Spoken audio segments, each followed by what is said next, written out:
नमस्कार, मी फराह खान. मी मराठीच्या career in my pocket या विशेष कार्यक्रमात आपलं स्वागत.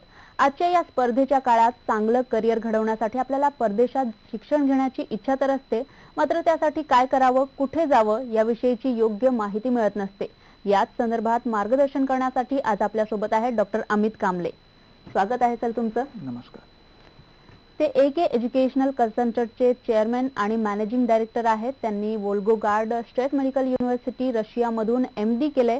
तसंच ते कझान स्टेट मेडिकल युनिव्हर्सिटी आणि कझान फेडरल युनिव्हर्सिटी सोबतच इतर 12 युनिव्हर्सिटीजचे अधिकृत नियुक्त प्रतिनिधी आहेत. गेल्या 16 वर्षांपासून ते रशियात राहत असून आतापर्यंत त्यांनी तब्बल 750हून अधिक भारतीय विद्यार्थ्यांना शिक्षणासाठी रशियाला पाठवले. त्यांच्याकडूनच आपण जाणून घेऊयात इथे शिक्षणासाठी कसं जायचं आणि त्याची नेमकी प्रोसेस काय आहे.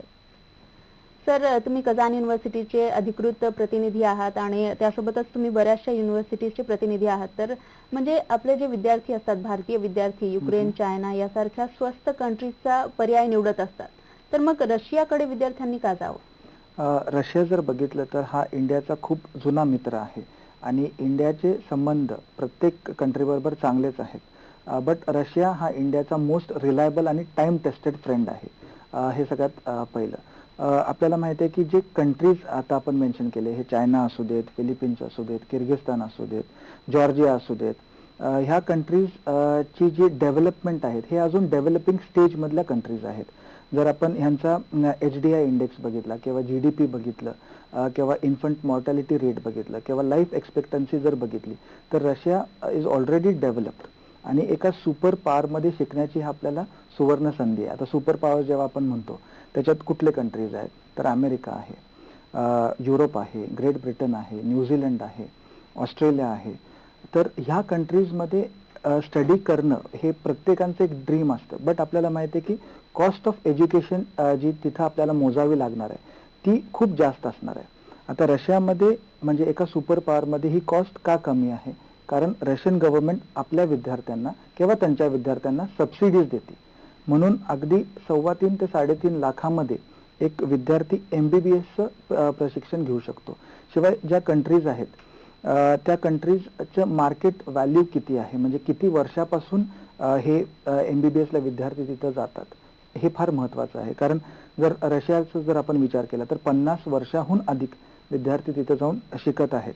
आपल्या गव्हर्नमेंट आणि त्यांच्या गव्हर्नमेंटचे संबंध चांगले आहेत.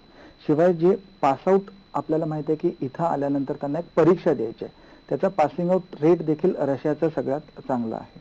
आणि बाकीच्या जर आपण विचार केला तर वर्ल्ड पॉलिटिक्समध्ये किंवा वर्ल्ड स्टेजमध्ये मेडिसिनमध्ये असू देत किंवा IT मध्ये असू देत किंवा टेक्नॉलॉजीमध्ये असू देत, रशियाचं आणि भारताचं कॉन्ट्रीब्युशन हे जगाला भरपूर आहे. तर बाकीच्या ह्या कंट्रीजमध्ये ऑफकोर्स त्यांनी त्यांच्या पद्धतीने कॉन्ट्रीब्युट केलं असेल, पण जर ह्या कंट्रीजची तुलना रशियाबरोबर केली तर नक्की रशिया हा अव्वल असणार आहे.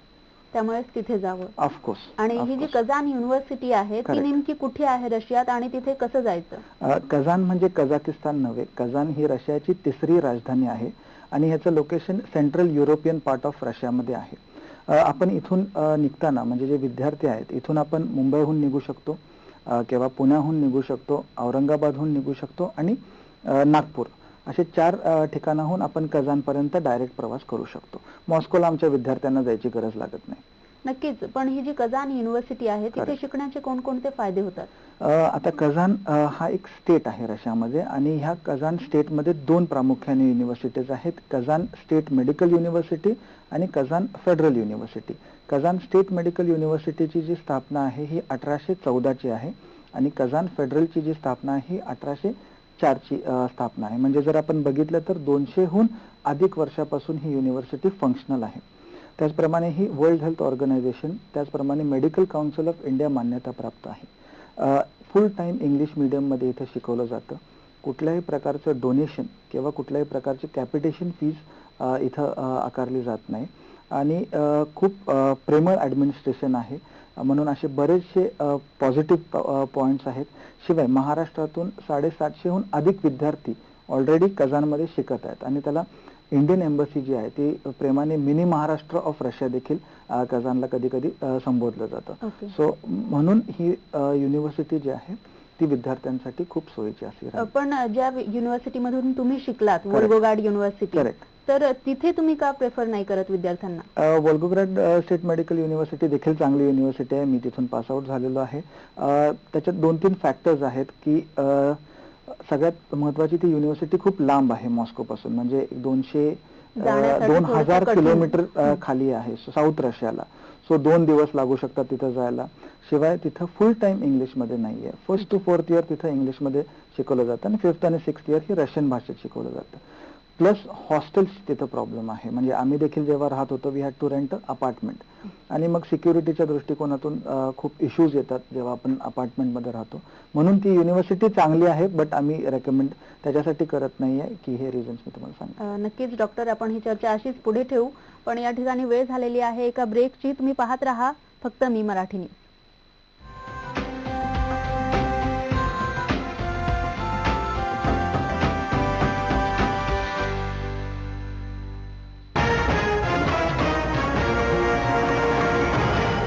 मोबाईल नेटवर्क तर सगळी एकसारखी असतात. जोपर्यंत कस्टमर आणि कंपन्या हात नाही मिळवत तोपर्यंत नेटवर्क नाही सुधारणार. त्यावर एकत्र मिळून काम करूया. आम्ही तुमच्यापासून काहीही लपवणार नाही.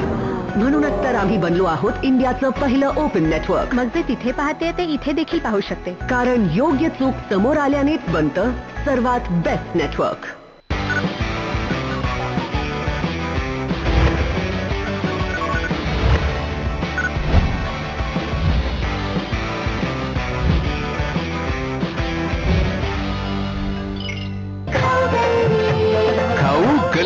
दर शनिवारी संध्याकाळी 4 वाजता आणि रविवारी सकाळी 11 वाजता फक्त आपल्या मी मराठीवर.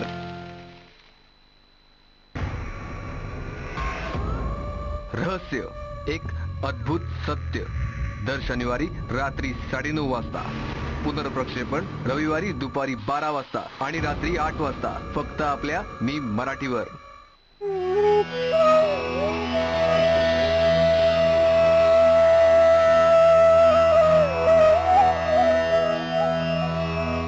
नमस्कार. आज 27 जुलै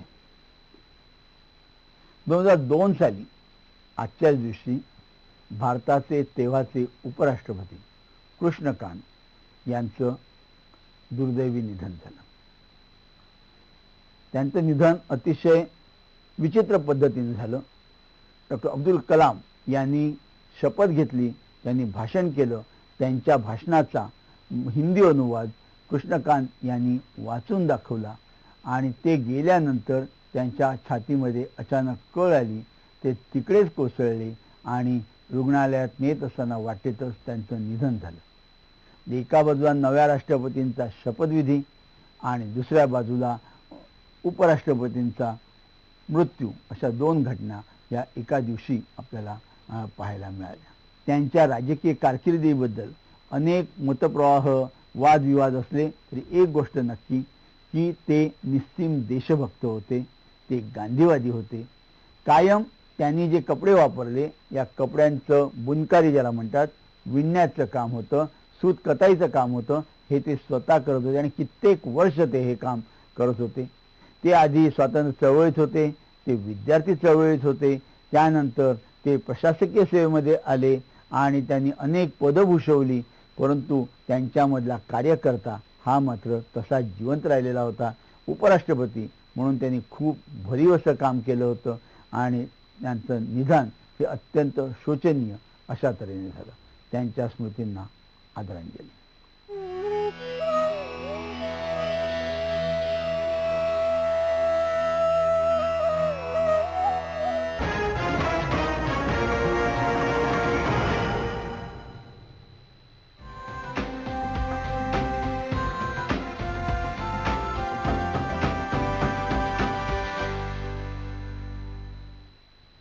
करिअर इन माय पॉकेट या विशेष कार्यक्रमात आपलं पुन्हा एकदा स्वागत. आपल्यासोबत आहेत डॉक्टर अमित कांबळे. आपण त्यांच्याशी चर्चा करतोय की कझान युनिव्हर्सिटीमध्ये जाण्यासाठी आपल्याला कोणती प्रोसेस आहे आणि तिथे जाण्यासाठी नेमकं काय करावं.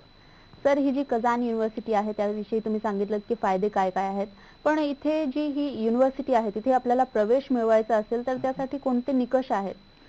ऍडमिशन साठी जी एलिजिबिलिटी क्रायटेरिया आहे, म्हणजे कझान स्टेट मेडिकल युनिव्हर्सिटीमध्ये ज्या विद्यार्थ्यांना 12वी सायन्समध्ये 68% मार्क्स आहेत फिजिक्स, केमिस्ट्री आणि बायोमध्ये, त्या विद्यार्थ्यांना आम्ही तिथे प्रवेश देऊ शकतो. अजून कझान फेडरल युनिव्हर्सिटीमध्ये ज्या विद्यार्थ्यांना 50 अँड अबव्ह % मार्क्स आहेत 12वी सायन्समध्ये, त्या विद्यार्थ्यांना आम्ही तिथे ऍडमिशन देऊ शकतो.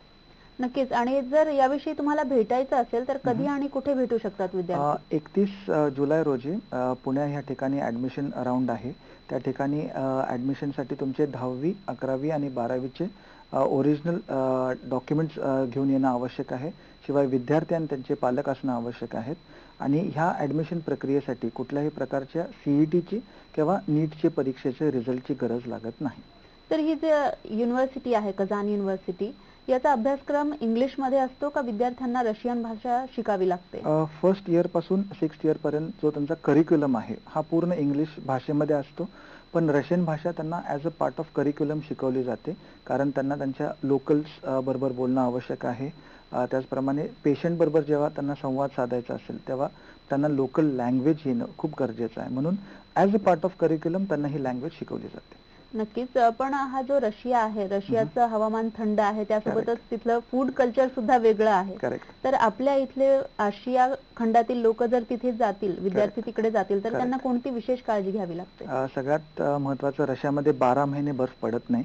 नोव्हेंबर पासून मार्च एंड पर्यंत रशियामध्ये थंडी असते. अंदाजे टेम्परेचर -10 ते -15 पर्यंत जाऊ शकतं. बट जे क्लासेस आहेत, त्याचप्रमाणे लेक्चर्स आहेत, ट्रान्सपोर्टेशन असतील, हॉस्पिटल्स असतील, कॅन्टीन्स असतील, हे सगळं सेंट्रल हिटिंग सिस्टीमने चालतं. त्याच्यामुळे विद्यार्थ्यांना, शिवाय त्यांच्याकडे त्यांचे इनर्स असतात, ओव्हरकोट्स असतात, सो त्यांचं एक्सपोजर टू कोल्ड तेवढं जास्त नसतं. सो ते तिथं ऍडजस्ट होऊ शकतात. दुसरं जे जेवण आहे, इंडियन जेवण तिथं मिळतं. विद्यार्थी प्रायव्हेट मेस लावू शकतात, ते एक ऑप्शन आहे.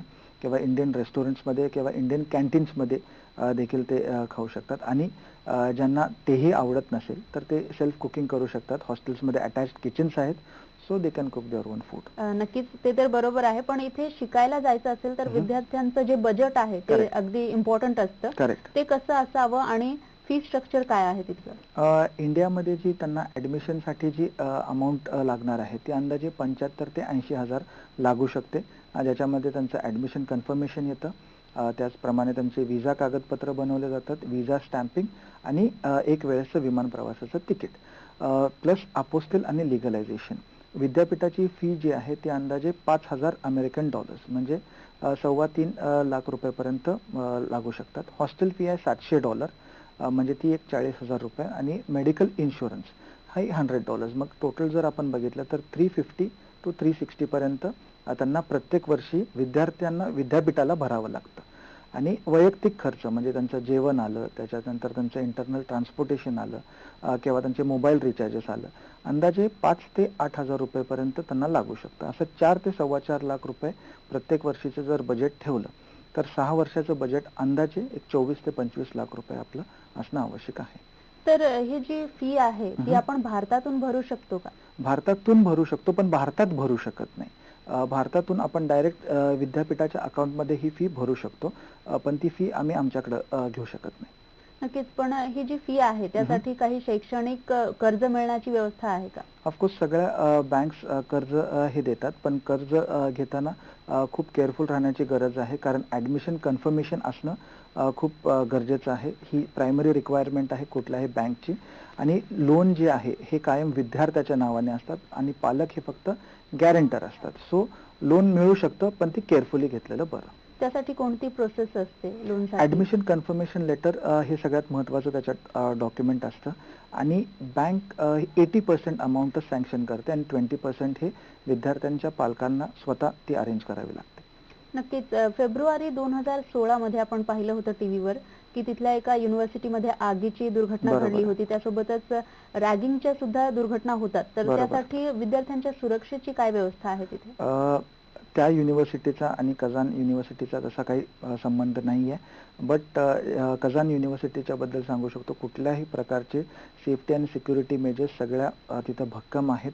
कुठल्याही प्रकारची रॅगिंग त्या विद्यापीठात घेतलेली नाही आहे आणि इथून पुढे घेणार देखील नाही आहेत. कारण आमच्याकडं प्रत्येक युनिव्हर्सिटीला अँटी रॅगिंग स्क्वॉड आहे. म्हणजे आमच्या युनिव्हर्सिटीमध्ये ते खूप जवळून त्याचा अभ्यास केलेला आहे ॲडमिनिस्ट्रेशनने आणि अशा कुठल्याही प्रकारच्या गैरसोय विद्यार्थ्यांची तिथं होणार नाही ह्याची आम्ही दक्षता नक्कीच म्हणजे विद्यार्थी सेफ असतात. ऑफकोर्स. तर अजून एक प्रश्न म्हणजे वडील जी पालक मंडळी आहेत त्यांना नेहमीच पडत असतो की त्यांच्या सुट्ट्या कधी असतात आणि याचं शैक्षणिक वर्ष कधी सुरू होतं? 1 सप्टेंबरला कॉलेज स्टार्ट होतं आणि सेमिस्टर पॅटर्न आहे. पहिले सेमिस्टरची एक्झाम ही जानेवारी महिन्यात असते.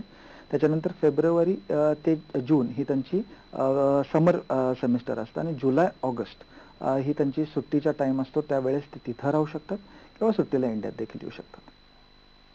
सर, भारतातून जे विद्यार्थी जातात कझान युनिव्हर्सिटीमध्ये तर त्यांना मार्गदर्शन करण्यासाठी कोणी असतं का त्यांच्यासोबत? हो, ट्रॅव्हल करताना मी त्यांच्याबरोबर स्वतः असतो आणि आमची टीम देखील तिथे त्यांच्यासोबत असते. नक्कीच डॉक्टर, आपण ही चर्चा अशीच पुढे नेऊ, पण तत्पूर्वी वेळ झाली आहे एका ब्रेकची. तुम्ही पाहत राहा फक्त मी मराठी न्यूज.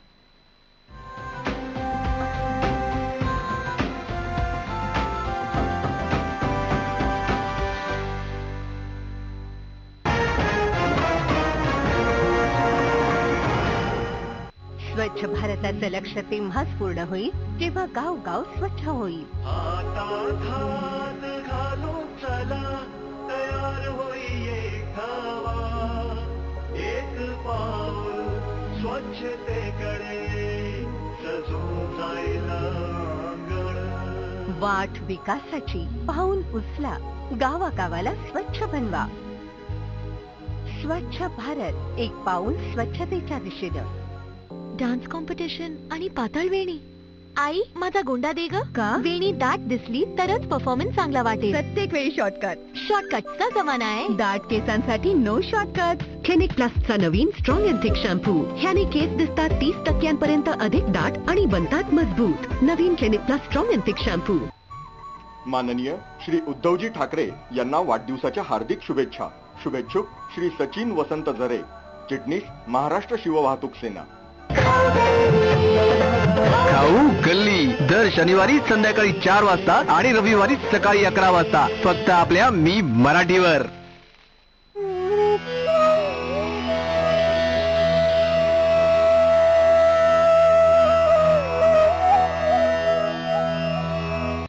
नमस्कार.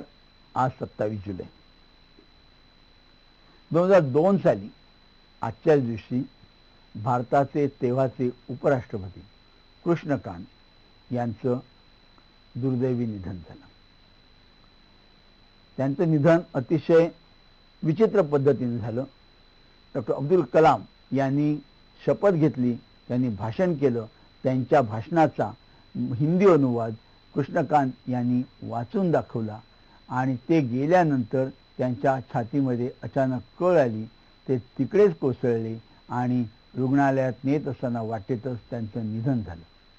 एका बाजूला नव्या राष्ट्रपतींचा शपथविधी आणि दुसऱ्या बाजूला उपराष्ट्रपतींचा मृत्यू, अशा 2 घटना या एका दिवशी आपल्याला पाहायला मिळाल्या.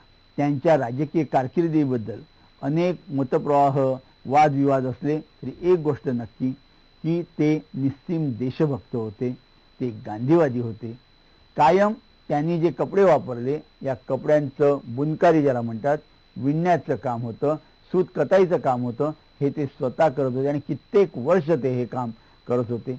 ते आधी स्वातंत्र्य चळवळीत होते, ते विद्यार्थी चळवळीत होते, त्यानंतर ते प्रशासकीय सेवेमध्ये आले आणि त्यांनी अनेक पदं भूषवली. परंतु त्यांच्यामधला कार्यकर्ता हा मात्र तसा जिवंत राहिलेला होता.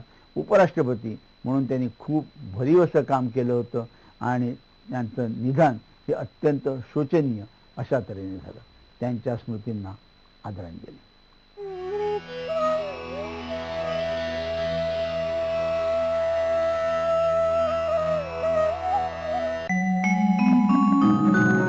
प्रसन्न मनासाठी संस्कृतीचा मान आणि मराठीची शान.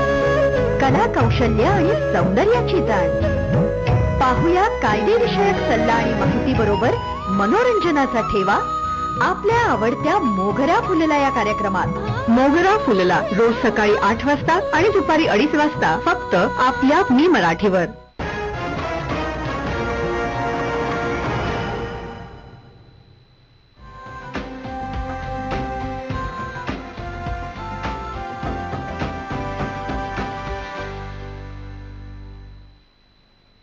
ब्रेक नंतर करिअर इन माय पॉकेट या विशेष कार्यक्रमात आपलं पुन्हा एकदा स्वागत. आपल्यासोबत आहेत डॉक्टर अमित कांबळे. आपण त्यांच्याकडून जाणून घेतोय कझान युनिव्हर्सिटीमध्ये नेमकं कशी प्रवेश मिळेल आणि तिथल्या प्रोसेस काय असतं ते आपण त्यांच्याकडून जाणून घेतोय. तर आता तुम्ही थोड्या वेळापूर्वी सांगितलं की विद्यार्थ्यांना जाण्यासाठी किंवा येण्यासाठी तुम्ही त्यांच्या सोबत असता, तर याचा कितपत फायदा होतो विद्यार्थ्यांना? विद्यार्थ्यांना बराच त्याचा फायदा होऊ शकतो, कारण तिथं गेल्यानंतर विद्यार्थ्यांचे इमिग्रेशन फॉर्मॅलिटीज किंवा त्यांच्या विजा एक्सटेन्शन, त्यांना हॉस्टेल अलॉटमेंट किंवा त्यांचे रूम पार्टनर्स, त्यांची जेवणाची सोय, त्यांना लोकल सिम कार्ड घेऊन देणं किंवा लोकल पोलीस बरोबर त्यांची ओळख करून देणं, ॲडमिनिस्ट्रेटिव्ह मीट, सिटी टूर त्यांना दिली जाते. त्याचप्रमाणे बसचे रूट्स, ट्रॅमचे रूट्स हे त्यांना दाखवले जातात. डॉक्टर्स आणि तिकडची जी ॲडमिनिस्ट्रेटिव्ह टीम आहे हॉस्पिटलची त्यांच्याबरोबर त्यांची ओळख असते. कल्चरल विंग बरोबर त्यांची ओळख करून मी देत असतो. त्याचप्रमाणे स्टुडंट असोसिएशन जे आहे त्यांच्याबरोबर त्यांची गाठभेट असते. शिवाय इथं जेव्हा विद्यार्थी येत असतात हॉस्पिटल्स मध्ये समर प्रॅक्टिकल ट्रेनिंग कसे करायचे किंवा PG साठी पुढचं मार्गदर्शन, अशा बऱ्याचशा गोष्टी ज्या आहेत जे विद्यार्थी आमच्या थ्रू ॲडमिशन घेतात त्यांना आम्ही हे वारंवार तसं गाईड करत राहतो. नक्कीच डॉक्टर, पण जे कझान युनिव्हर्सिटीचे रिझल्ट्स आहेत त्यामध्ये AK एज्युकेशनल कन्सल्टंटचा कितपत सहभाग असतो? त्याच्यामध्ये कसं आहे की जर तुम्ही 2012 ते 2016 पासून जे रिझल्ट MCIचे बघितले तर आमचे रिझल्ट खूप चांगले आहेत बाकीच्या युनिव्हर्सिटीच्या तुलनेमध्ये. ह्याचं रिझन हे आहे की आमची जी सिलेक्शन प्रोसिजर आहे की आम्ही फक्त मेरिटोरियस स्टुडंट्सलाच ॲडमिशन देतो आणि त्याचा फायदा नक्कीच आपल्याला MCIच्या रिझल्ट्समध्ये बघायला मिळतो. नक्कीच आम्हाला असं कळालंय की कझान स्टेट युनिव्हर्सिटी आणि फेडरल युनिव्हर्सिटी जी आहे त्यांचे व्हाईस चान्सलर डीन यांनी भेट दिली आहे AK एज्युकेशनल कन्सल्टंटला, तर त्याविषयी काय सांगा? प्रत्येक वर्षी हे जे ॲडमिनिस्ट्रेटिव्ह टीम आहे ते इंडियात येत असतात. यावर्षी डॉक्टर जयश्री मेहता जे प्रेसिडेंट आहेत मेडिकल काउन्सिल ऑफ इंडियाचे, त्यांच्यासोबत त्यांची मीटिंग झाली आणि त्यांनी खूप कौतुक केलेलं आहे MCIचे रिझल्ट्स बघून, करिक्युलम जे फॉलो करत आहेत आणि त्यांना आम्ही इन्व्हाइट केलेलं आहे कझानमध्ये ह्या वर्षी. शिवाय आम्ही पुणे विद्यापीठामध्ये जे आपले व्हाईस चान्सलर आहेत श्री गाडे सर, त्याचप्रमाणे शिवाजी विद्यापीठात डॉक्टर शिंदे सर, ह्या व्हाईस चान्सलर्सला देखील आम्ही तिथे इन्व्हाइट केलेलं आहे. शिवाय MUHS Maharashtra university of health sciences ह्यांना देखील आम्ही व्हिजिट केलेले आहे. सो ह्या सगळ्या चान्सलर्सला आणि ह्या सगळ्या टीमला आम्ही तिथं बोलवलेलं आहे की तिकडचं करिक्युलम पाहायला आणि मुलं कशी राहतात हे पाहण्यासाठी आम्ही त्यांना ह्या वर्षी इन्व्हाइट केलेलं आहे. डॉक्टर, आपल्या इथले जे विद्यार्थी तिथे जातात तिथून परत इकडे आल्यानंतर मग त्यांना प्रॅक्टिस करण्यासाठी कझान युनिव्हर्सिटीने कोणकोणत्या रुग्णालयांसोबत हातमिळवणी केली आहे? बरेच MUs आता प्रोसिजर्समध्ये आहेत. त्याच्यात एम्स आहे, राम मनोहर लोहिया हॉस्पिटल आहे, जहांगीर हॉस्पिटल आहे पुण्याचं, त्याचप्रमाणे रुबी हॉल आहे, मिरजचं वॉनलेस हॉस्पिटल मिरज आहे, मुंबईचं सेंट जॉर्ज हॉस्पिटल आहे. असे बरेचसे हॉस्पिटल्स बरोबर कझान युनिव्हर्सिटी हे टायअपच्या प्रोसिजर्समध्ये आहेत आता. आणि हे सुद्धा आम्हाला माहिती मिळाली की कझान स्टेट युनिव्हर्सिटीने कॅनडा आणि अमेरिका यांनी सुद्धा या युनिव्हर्सिटीचा अभ्यासक्रम स्वीकारलाय, याविषयी काय सांगा? रेसिडेन्सी प्रोग्राम्स तिथे ऍक्सेप्ट झालेले आहेत, म्हणून आमच्या इंडियन विद्यार्थ्यांना पण त्याचा नक्कीच फायदा होणार आहे की MBBS त्यांनी कझानमध्ये कंप्लीट केल्यानंतर त्यांचा रेसिडेन्सी प्रोग्राम ते अमेरिका किंवा कॅनडामध्ये आता करू शकतील. नक्कीच, पण आता एक रॅकेट चाललंय ज्यामध्ये 9 किंवा 12 लाखामध्ये MBBS होतं असं सुरू आहे, तर याविषयी काय सांगाल? नाही, ह्या ॲडव्हर्टाइजमेंट्सला आपण बळी नाही पडायला पाहिजे. मी कायम एक एक्झाम्पल देत असतो की एक पेरणारा जो असतो तर कसं होतं की तो एका शेतात ते बिया पेरायला जात असतो, तर काही ज्या बिया आहेत त्या दगडावर पडतात, काही जे आहेत ते काट्यांमध्ये पडतात आणि काही चांगल्या जमिनीवर पडतात. तर जे दगडावर पडलेलं असतं त्याचं काय होतं की त्याला रूट्सच नसतात, म्हणून ते वाढू शकत नाहीत. जे काट्यामध्ये पडतात त्याच्यामध्ये काय होतं की काटे त्यांची ग्रोथ स्टॉप करते आणि जे फेवरेबल जमिनीवर आहेत त्याच्यामुळेच ती ग्रोथ होऊ शकते. तर MBBSचं हे जे शिक्षण आहे हे अवघड आहे आणि कुठल्याही फसव्या एजंट्सकडं ह्याच्यासाठी आपण फसायला नाही पाहिजे. जर गव्हर्नमेंटमध्ये मिळत असेल तर आपल्याला फ्री सीट मिळते, प्रायव्हेटमध्ये डोनेशन भरावे लागतात. थोडंसं आपण बजेट आपलं व्यवस्थित ठेवलं तर चांगल्या विद्यापीठातच शिका, लोन्स घेऊया, इन्स्टॉलमेंट्स घेऊया, पण फक्त नावासाठी डॉक्टरची डिग्री घेण्यासाठी अशा कंट्रीजमध्ये किंवा अशा एजन्सीजकडे जाऊन आपण आपली फसवणूक करून घ्यायला नाही पाहिजे. नक्कीच डॉक्टर, पण जाता जाता आमचे जे पालक आहेत किंवा विद्यार्थी आहेत त्यांना तुम्ही कोणता संदेश द्याल? आता नुकतीच आपण नीटची परीक्षा दिलेली आहे. 31 तारखेला आमचा पुणे या ठिकाणी ऍडमिशन राऊंड आहे. ज्या विद्यार्थ्यांना इथं वाटत असेल की इथं ऍडमिशन मिळतं तर ऑफकोर्स इथं करा, पण ज्यांना वाटत नाही आणि ज्यांना खरंच डॉक्टर बनायचं आहे, हार्डवर्क करायचं आहे, त्यांनी अवश्य आम्हाला येऊन तिथं भेट द्या आणि आम्ही तुमची स्वप्न नक्कीच पूर्ण करण्याचा प्रयत्न करू. नक्कीच डॉक्टर, तुम्ही मी मराठीशी येऊन बोललात आणि आम्हाला एवढं चांगलं मार्गदर्शन केलं त्याबद्दल तुमचे मनपूर्वक आभार. यासोबतच करिअर इन माय पॉकेट या विशेष कार्यक्रमात वेळ झाली आहे इथेच थांबण्याची. तुम्ही पाहत राहा फक्त मी मराठी न्यूज.